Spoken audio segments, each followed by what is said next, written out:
Most of us are pretty rough on our hair, and a lot of times it shows. So if you have hair that feels like straw, what can you do?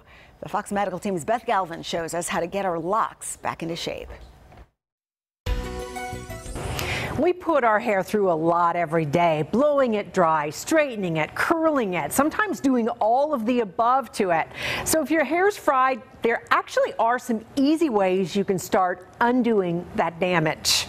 How's your hair doing? When it comes to hair, and Dalia was blessed or maybe cursed with tons of it. My hair is very thick and dry on the ends and difficult to manage at times. Dalia has so much hair and it's so thick. She says it's hard for her scalp to breathe sometimes and it flakes. So we asked Dr. Rutledge Forney of Dermatology Affiliates for her top 5 ways to keep your hair healthy and looking good. Number 1 is actually your diet. What you eat really affects your hair. You want to get lots of protein, fruits and vegetables, and omega-3 fatty acids like you find in cold water fish.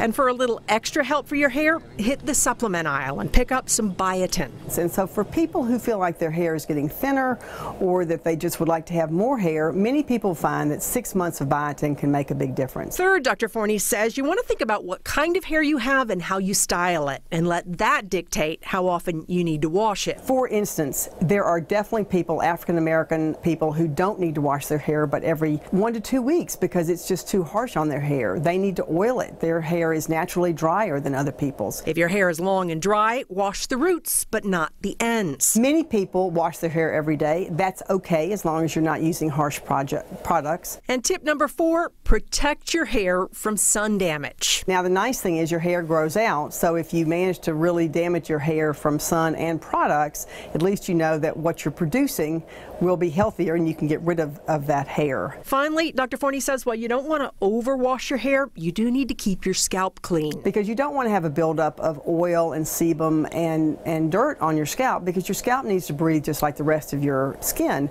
And Dr. Forney also points out that stress can cause problems with the hair, specifically hair loss, as can certain diseases like lupus and thyroid disease. So if you're concerned about hair loss or issues with your hair, talk to your dermatologist about your options.